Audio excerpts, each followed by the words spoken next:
So this is Moose, our budget swap Hemi.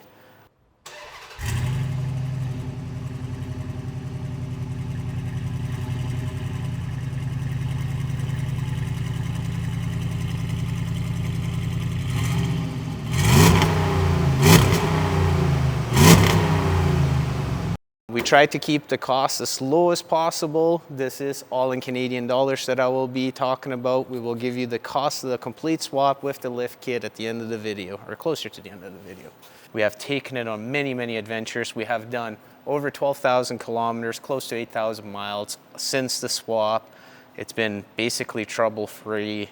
This is the Hemi from our budget swap. It is from an '08 Chrysler Aspen, so it is a truck engine with truck accessories. That is important to keep in mind because there's difference between the front end accessories. I went with this because it bought an auction unit for cheap, and that is why we went with what we got today. We used the JSS welded mounts, amazing product. You don't have to worry about engineering, figuring out the geometry or anything like that. You literally cut out the old ones, weld in the new ones, boom, it fits, everything's lined up, it's so easy. One thing I do like very much about the truck accessories though is that the alternator is up high.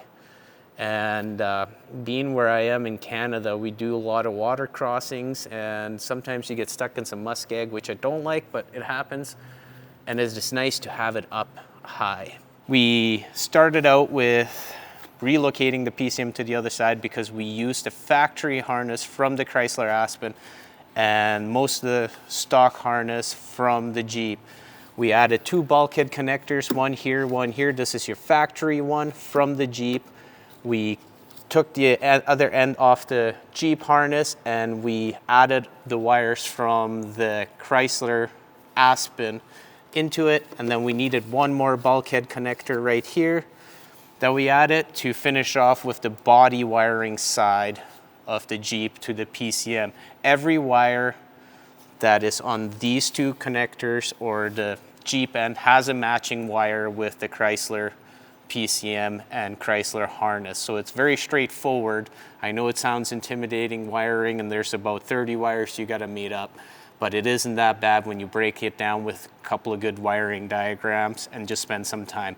The biggest reason I went this way is because I saved about $2,000, $3,000 by the time it's shipped to Canada. It is not cheap to get some of these swap harnesses in from the States.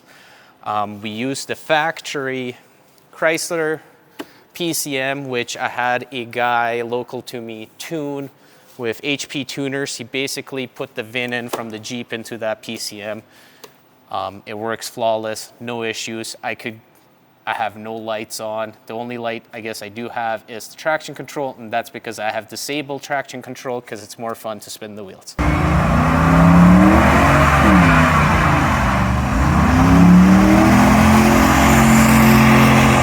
I modified some of the power wire harness to fit with the stock harness, and that's the only stock harness part I used from the Jeep engine was literally the power feed wire, I think, to the starter. So going on to the cooling system, I used the stock upper radiator hose from the Chrysler Aspen with stock location style radiator from a Jeep JK upgrade.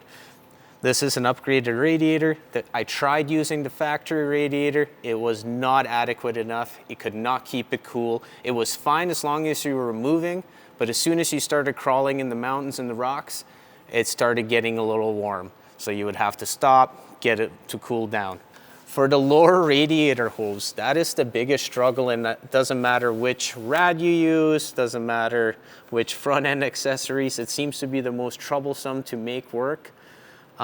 Basically you gotta go from, I believe it was 2.5 or 2 3/4 inch outlet to a 2-inch inlet on the radiator.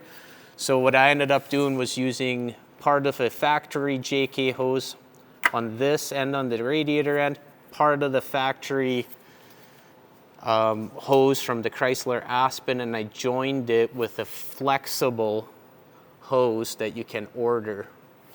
And it worked great, it does not leak. The cooling fan clutch is from a Dodge Dakota because it works better than the Aspen one that came with it. It wasn't aggressive enough. So we put a Dodge Dakota cooling fan on, and it works fantastic, actually. Direct bolt on. We put a little fan shroud on. Running without the fan shroud was not very efficient at all, even with the upgraded radiator. Putting this little fan shroud on made a world of difference. So very much needed if you're running a mechanical fan. We had to push the radiator and everything out about an inch to clear everything, and the reason we had to go out this far is because we used the truck accessories. If you use the Grand Cherokee accessories, which I highly recommend using, because then you can get the lines ordered from JSS for your AC instead of modifying them like I did. Everything is a little shorter and fits better for the front compartment. You have a little more room. You can run different cooling fan setups, all up to you, your choice.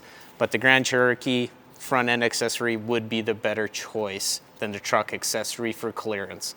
Like I said, this is what I had, it came with, so we used it, so I didn't have to spend more money. The evaporator, it is factory, it is in the factory location, bolted right up.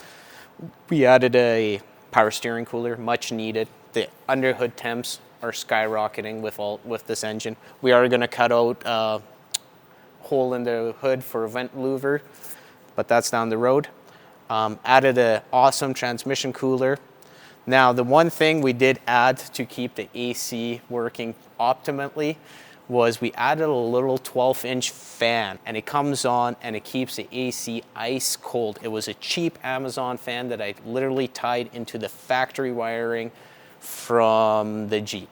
And it comes on by itself when the AC pressures get too high, runs when it needs to, shuts off. Most of the times it's off. Like I said, it is only when you're crawling through very technical stuff and you're working this thing in 4 low. The intake is the thing that I made the cheapest. Just use PVC pipe for now. I am gonna redo this whole thing because I would like to seal this off a little bit better. But for now, it has worked. It has worked fantastically. There's 0 issues with it. The intake air temperature sensor is right here. You do need to relocate the steering shaft as it is very tight right here.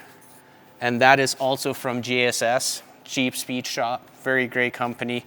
Tons of information on the swap stuff too. Do your research, spend a lot of time reading before you do it. We still retain the evap system, which is over there now, the purge valve solenoid. So there is no venting of that. I ran my transmission vent line right here. If I get water this deep, I have other issues than my transmission having some water in it. Stock radiator hoses, stock AC lines. I literally just use some gentle massaging and a lot of swearing to get them to fit. The factory battery box had to be modified extensively for everything to fit. You have to trim it completely on this side, basically cut a lot of it off and then it will fit. Or you can just, if you have the money for it, you can buy from Jeep Speed Shop, you can buy their battery box. They also have a dual battery tray box that you can get from them. I ended up adding 2 more batteries in the back of the Jeep anyways for our overlanding stuff, so it doesn't matter that we don't have a dual battery setup up here. If you're using a truck engine, you will need to use the Grand Cherokee manifolds. As you can see, they are pointed down, not straight into the firewall like the truck style manifolds. The rear drive shaft, I am still using the stock drive shaft. I have not had any issues with it. It has taken a lot of abuse. Like I've said, we've done mud drags, but being that the transmission was pushed 4 inches back, the shaft became shorter with the lift. We're basically at stock angles and stock length. The drive shaft will work with everything done. Problem is we moved the transfer case and everything about 4 inches back, which lengthens the drive shaft to its maximum. And with a lift kit, we reached the articulation limits right here. And as you can see, we're literally at max. Which brings us to our new drive shaft, which is meant for a lifted Jeep. And since we need the extra inches, we went with about a 6-inch lift drive shaft to accommodate for the extra length. Oh, one thing that nobody actually talks about in any of the forums or videos is you have to lift the Jeep to clear the engine. The motor mount right here will hit the pumpkin of the diff on stock ride height. So we added a 3.5-inch JKS lift, which is phenomenal, by the way. phenomenal. Vehicle drives just like factory. So we built the whole trans mount ourselves. This is a factory Chrysler Aspen trans mount right here. And we just used some square tubing to adapt it to the transfer case. And yeah, just welded in some angle iron, works great. And your factory skid plate works, look at that. With the swap done, we have gained tons of power, tons of reliability, because the 3/8 is just junk. We have gained better fuel mileage on highway. Let's talk about fuel mileage actually a little bit. On the highway, loaded down, hauling my quad, canoe, and a bunch of other stuff on a trailer, we average about 17 liters per 100K, which I think is about 14 miles per gallon for the Freedom people.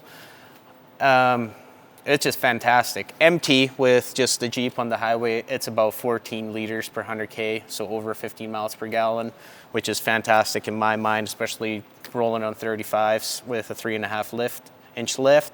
In town, the mileage is worse than factory, but the miles per gallon go up. Every red light, I floor it off the line, so there is that. It sounds fantastic, and it's just so much fun to drive. So I ignore the mileage in town because it is awful, but the fun is insane. And people's faces when you pull off from a red light and the whole Jeep twists is just priceless. The power, even though this is not a 09 Hemi and up, so that this is pre-Eagle, has a bit of less power. It is 345 horse. I've never been off-roading with it where I went, oh, I wish I had a little more power. Not once. It has enough torque and has enough power to get everything done that I needed it to do so far. And we regularly tow our quads with a canoe on top with it, and it is fantastic on the highway. So now for the price of the cost of the swap. This is every nut and bolt, every fluid that was used. We have a spreadsheet and it equaled out to about 8,000 Canadian dollars. That is from start to finish. That is without the lift. With the lift, we're looking just a bit over 10,000, about 10,400. For Canadians, that is not that much. It sounds a lot for you Americans, but it's closer to about $7,000 USD, which is not a lot considering what kind of work we have done to this vehicle.